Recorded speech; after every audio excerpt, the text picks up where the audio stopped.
Whitehall 1212, quickly. This is Scotland Yard.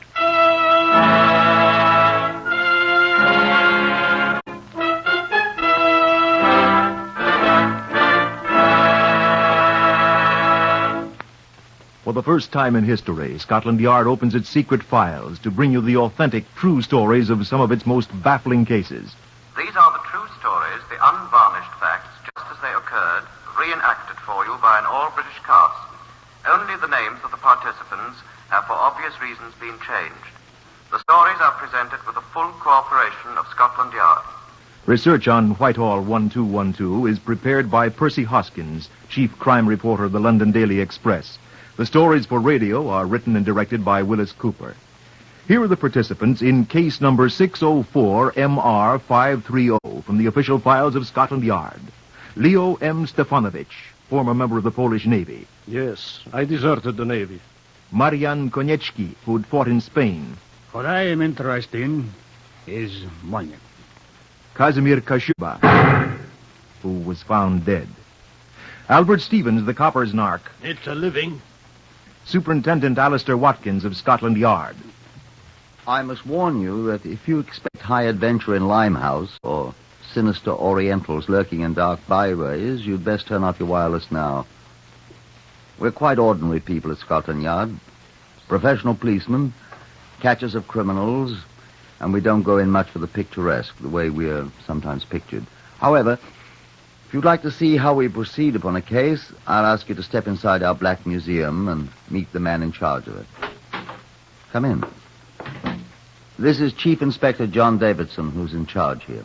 How do you do? I'm afraid that the so-called Black Museum is neither black nor a museum, nor is it the Grand Guignol.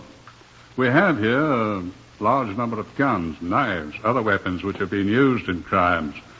We have also disguises, clothing, exhibits of all sorts that have helped in solving many of these crimes. I think you ought to explain, John, why we keep these gruesome relics. Yes, indeed. They're here for a purpose quite removed from idle curiosity. They're principally for the use of the men of Scotland Yard in studying crime techniques and exemplars of crime methods. They bring to life the cold words contained in our files, and they're most useful as well as graphic. For example, in this case, Superintendent Watkins is reenacting for you. Now, this is a bullet that killed a man. It was fired from this gun, 32 caliber Waltham automatic pistol. And it was Scotland Yard's job to prove that. And this, the top of an ordinary mechanical pencil. This is a very important bit of evidence. Just a cheap little metal pencil. It wasn't cheap for the man who lost it, John. Well, it cost him his life, you see.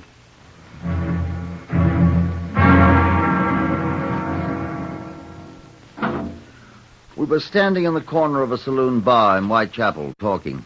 Albert Stevens, the copper's narc, and me. I expect you don't know what a narc is. N-A-R-K. In America, I think you call him a stool pigeon.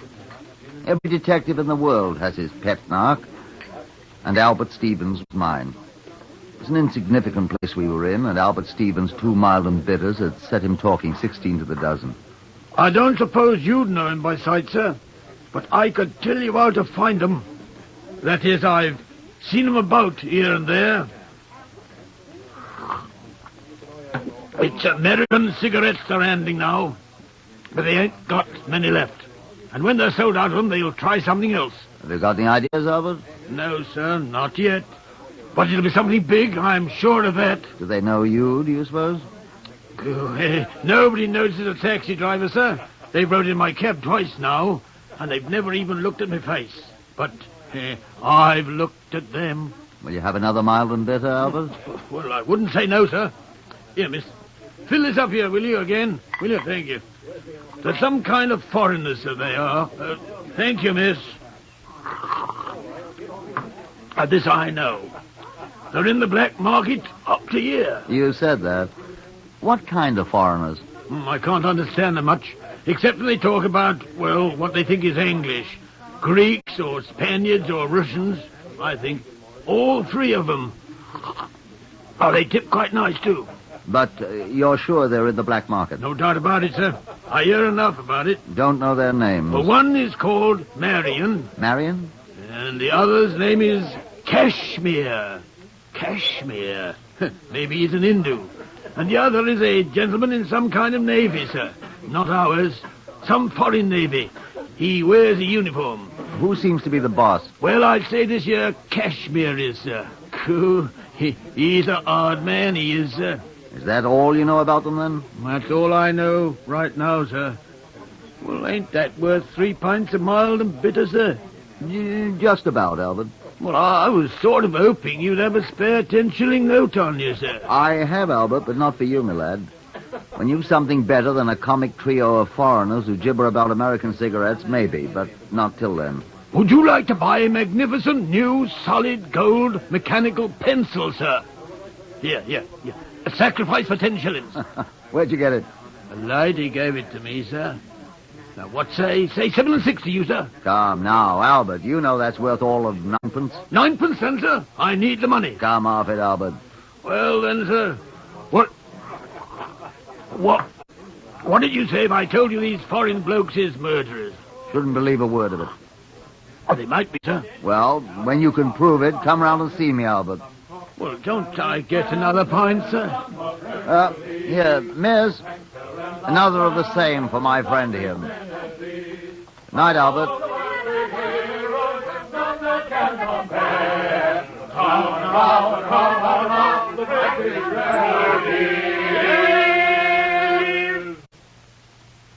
Scotland Yard next morning, I walked leisurely down the long corridor on the second floor that leads to my office. A voice hailed me as I opened the door to my office, and I looked back. It was Detective Sergeant Llewellyn, a Welshman who had been a constable at the Wardour Street Police Station when I was a sergeant. Here was a welcome face. David, I said, I've not seen you in 6 months. Longer than that, indeed, Superintendent. It's 10 months, and I'm very glad to be seeing you. Where have you been? To the Army all this time, sir. I was seconded to MI5. Yes, I heard that. It was tiresome work, but now I'm back, thanks indeed to the Lord. Taking a well-earned rest, I expect. Oh, indeed, goodness, no. There's no rest for the wicked. I'm on a case already.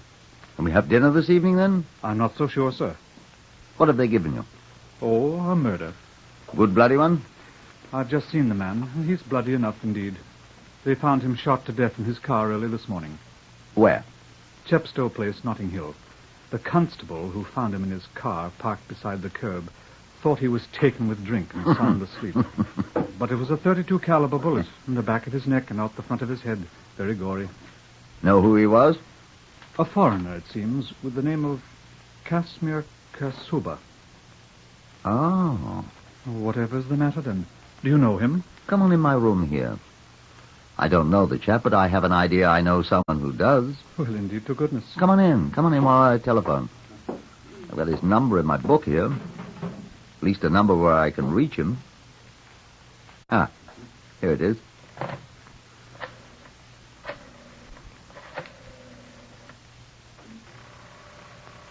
Whoever is he, Superintendent? Chap named Albert Stevens, a narc. Talking to him just last night. Mentioned a chap named Kashmir, he called him. Foreigner. Just might be. Now, where's the beggar? Every little bit. Yes? Who is it? Oh, hello. Is Albert there? Albert Stevens? He hasn't been home since yesterday morning. Who wants him? When he comes in, tell him to telephone Watkins. Watkins, got that? Hoskins? Watkins. Watkins. He knows me. What do you want? Just tell him to call me, that's all. Does he know where to call? Yes, it's very important. Do you understand? He ain't come home since yesterday morning. All right, have him telephone me at once. You needn't shout at me, Mr. Bloody Well Watkins. Goodbye. Not there. He'll telephone me. I say, where can I reach you? Oh, I've got all this report on the man to write up, for goodness sake. I'll be in my office till noon. Oh, he'll telephone me before that, I'm sure. Well, I must be going, sir. I'm sorry I couldn't reach him just now. But I'll be in touch with you as soon as I hear from him. I'll be very grateful to you, sir. It was good seeing you again. Been a long time, Llewellyn. Well, goodbye. So long. So long, old chap. Oh, you dropped something. Eh? Where? There on the floor beside your right foot. Oh, mustn't lose this. What is it? Found it in the car with the dead man. Huh? The top off a cheap mechanical pencil. Let's see it. You mind? Not at all. Don't have to be careful of fingerprints. They've had it in the laboratory. Nothing on it. That's it. Beg your pardon, sir? I've seen this pencil before, Lou. Oh, millions of them about, no doubt. The chap that was killed must have lost it. No. Eh? I've seen this particular one before. I saw it last night. I don't follow you, sir. Huh. That settles it. Look here, closely. Yes? See these initials scratched on it? Very tiny here.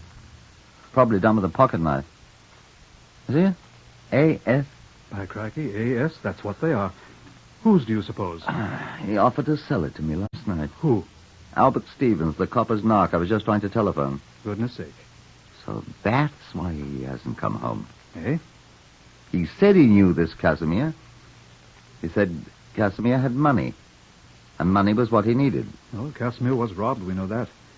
But I never knew a copper's narc to have the courage to commit murder, sir. Why, I bought him the courage, old boy. 4 pints of mild and bitter.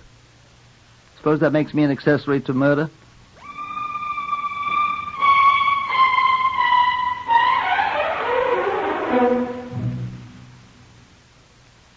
The constables who were dispatched to the home of Albert Stevens reported that he was still absent.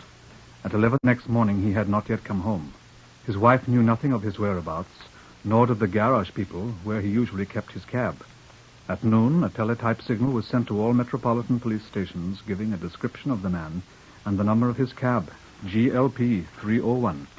The same information was published next day in Metropolitan Informations, which goes to all police officers. There was no immediate response. Neither the man nor the cab could be found. By now, Superintendent Watkins had been officially assigned to the case, and on the morning of the 4th day, we held a strategy meeting in his office. He had some new information for me. They found the gun. Indeed, sir. They've been taking the car to pieces down at Hendon for us, you know.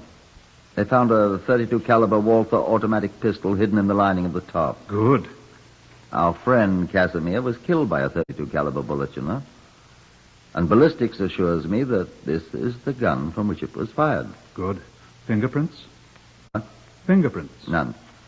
The ballistics say they're sure that more than one shot was fired from the gun. How could they tell that? There are 2 cartridges missing from the clip. And it seems they found too much powder fouling in the receiver and the barrel for one shot. I don't quite understand, but they're quite positive. They find more than one bullet?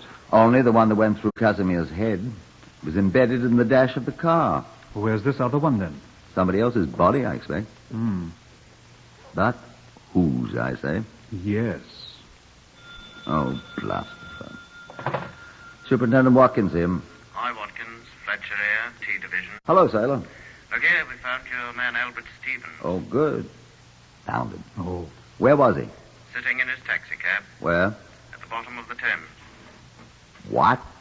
Near Wapping Old Stairs. One of our boats found him. Is he dead? Twice dead, old chap. Drowned and a bullet through his heart. Well, so that's where the other bullet went.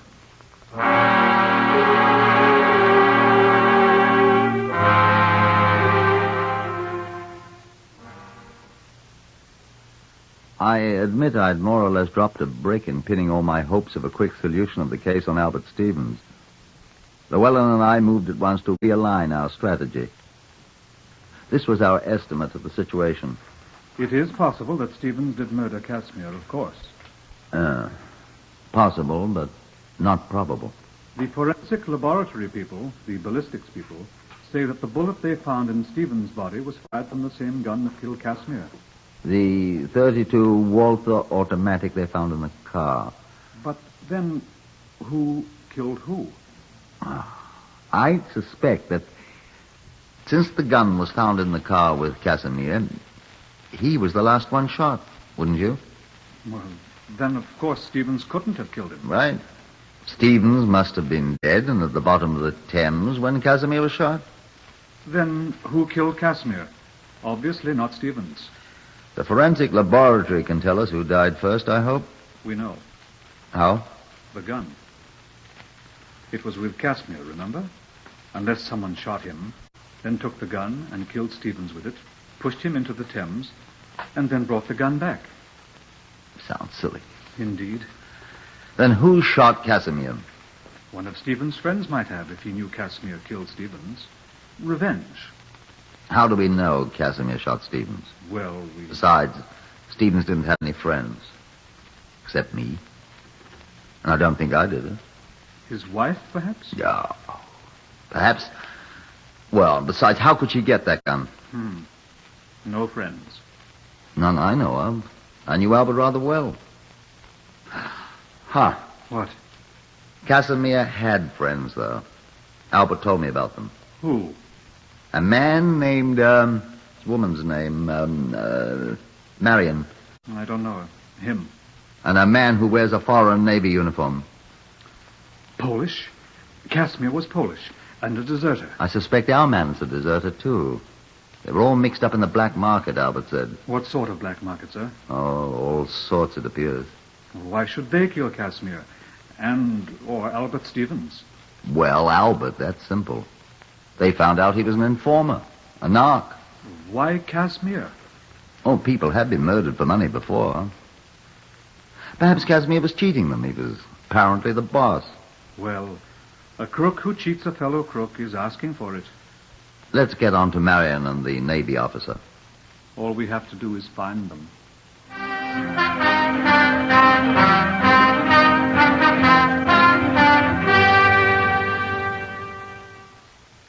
Now, allow me to digress for a moment.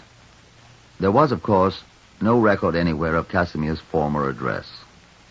We put people on that at once, suspecting that Marion and the Navy officer might live close to Casimir's home. But another day dragged by without tangible result. I was sitting gloomily in my office, trying to think of a more tenable theory than the one we had tentatively adopted. Oh, blast the phone. Yes, Watkins here. Delighted to see you, sir. Inspector. What's her name? Name, please. Miss Dottie Telfer. Spell it, please. Taliaseerro. You've heard of me. I'm the actress. Miss Dottie Telfer, sir. And Actress? You know me. actress, sir. What she want? She said it in connection with Casimir. What was the name, miss? Kashuber, I said. I heard her. Yes, sir. Send her in. Yes, sir. And ask Sergeant Llewellyn if you'll just step in here. Yes, sir.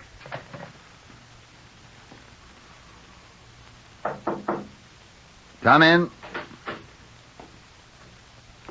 Good afternoon, madam. Are you Superintendent Watkins? I am. Sit down, madam. I thank you.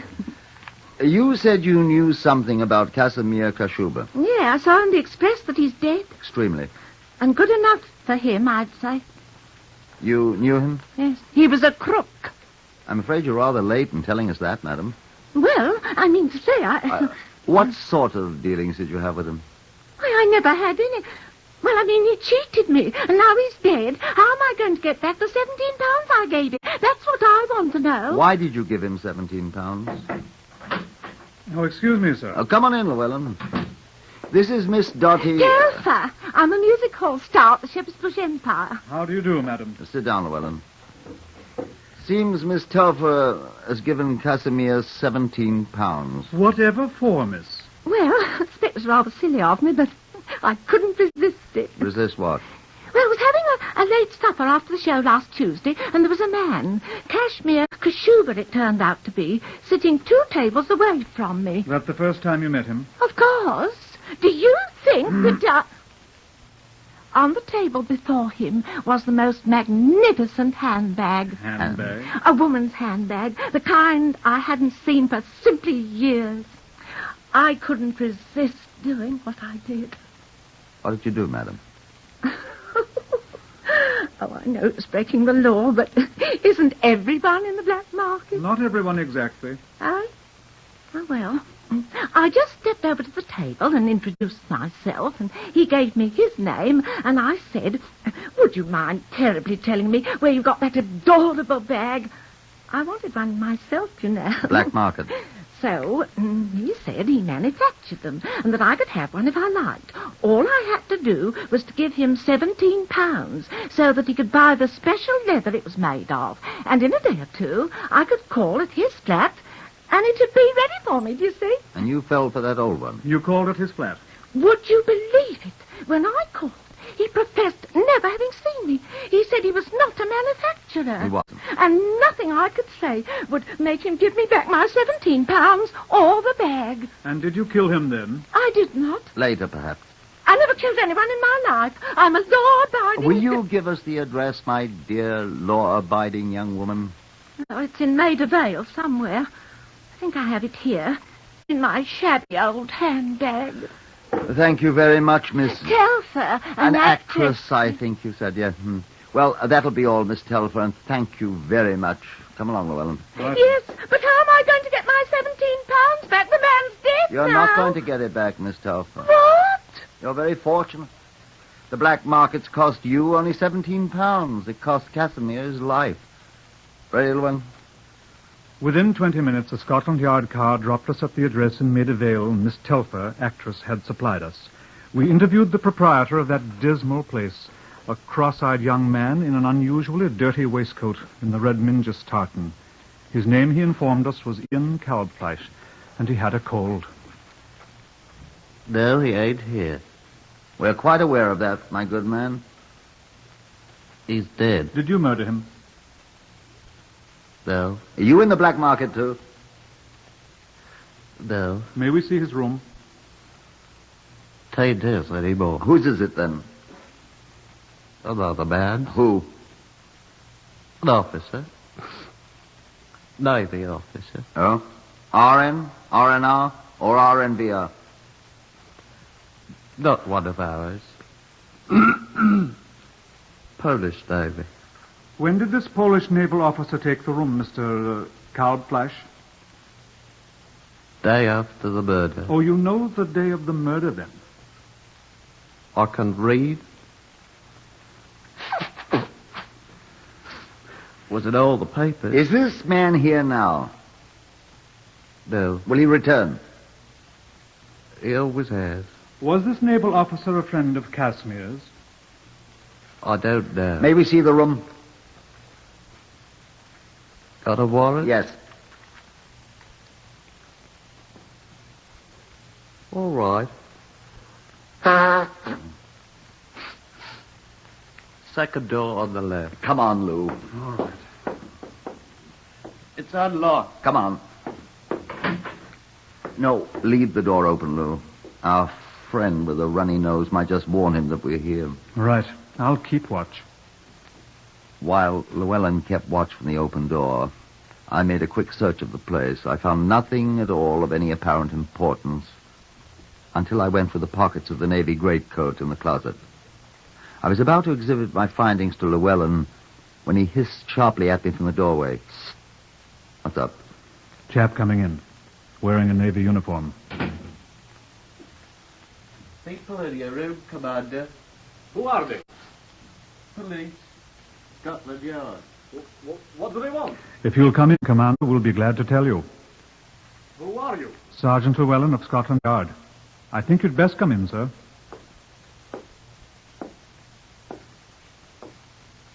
Come in, sir. What is the meaning of this, may I ask? What is your name, please? Leo M. Stefanowitz, Commander of Polish Navy. What do you want? I should like to ask you a question. Well? May I ask you where you got this mechanical pencil, sir? I will tell you. I got it, Well, where did you get it? I didn't kill him.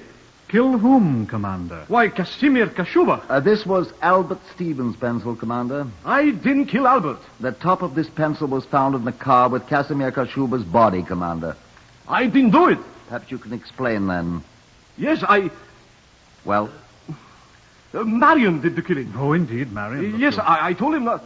It was Marion who did it, not me. Oh, our friend Marion. He did it. Yes, I am telling you the truth. Marion. You know where Marion is? I will take you to him. Yes, I will help you. He did it, and I will help you find him. Please, let me take you to him. Please. Will you please? Casimir was my friend. I'm just wondering something, Inspector. Eh? I am wondering if Albert Stevens was also his friend. Let's go and find your friend Marion, shall we, Commander? It was a quiet little hotel we drove to in the West End. Inspector Watkins and me and the commander all jammed in the police car together. The clerk nodded in a familiar way to Stefanovitz when we entered. Is my friend in? Yes, sir. Oh, don't announce us, please. We will work the lift ourselves. Get in, gentlemen. All right. Now, we shall see justice done. Indeed. The first floor, gentlemen. The door directly opposite. Here. Who is he? Leo, Marion. Who is with you? No one. Come in. Ah, Leo, my boy, I am glad. We are from Scotland Yard, sir. I warn you, both of you, that anything you say will be taken down in writing and may be used in evidence. Meaning of you murderer? What? Yes, these gentlemen have come to arrest you for the murder of Casimir. Sacre, you traitor, you coward. Arrest him, gentlemen. He is the murderer. You look, this man. He's the one who fired shot. Huh? He's the one who did it. I see him do it. You see me? You know you did it. He is the one, gentlemen. I'm not. He should catch me from behind as I sit in front seat. I was in a front seat. He did it. Sacre. Oh, tak, topris, you said, you murderer, you thief, you. Gentlemen, Marian Konechny and Leo Stefanovitz, I arrest you both on suspicion of having been involved in the murder of Casimir Kashuba and of Albert Stevens. You've both been warned. Have you nothing to say?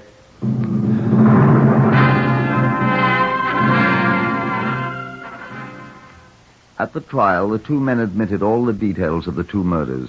Albert Stevens, it seems, had talked too much about his relations with the police, and someone in a moment of rage had shot him, and his cab had been dumped into the Thames. Walking away from there together, they'd stolen a motor car. Casimir Kashuba, who had been drinking heavily, twitted his companions about the new hold he had on them as murderers. He boasted that he'd had no part in the crime, and one of the two men had shot him in the back of the neck with a Walther automatic pistol. Each man blamed the other. The jury took 25 minutes to decide who was guilty. Mr. Justice McConaughey placed the black cap on his head. Marian Konechny and Leo Stefanovitz, the jury have found you and each of you guilty of the murder of Casimir Kashuba. It is the sentence of the court that you and each of you be taken to a lawful prison and fetched to a place of execution, that you be there, each of you, hanged by the neck until you are dead, and that your honors respect for their... The two men appealed the verdict and won. They were immediately tried for the murder of Albert Stevens and again heard the fatal words, that you there, each of you, be hanged by the neck until you are dead. The latter sentence was carried out.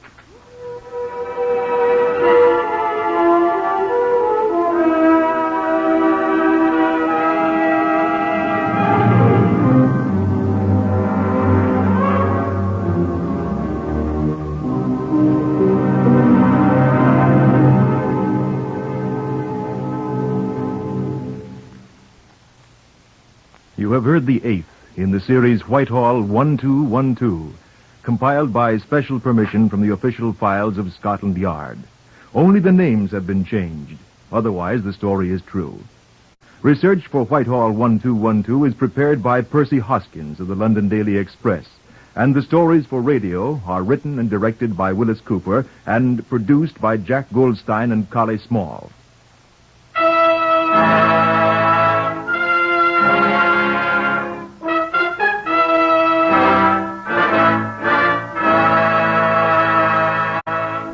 Three chimes mean good times on NBC. There's adventure zooming your way today with Joel McRae featured in another authentic story based on the files of the Texas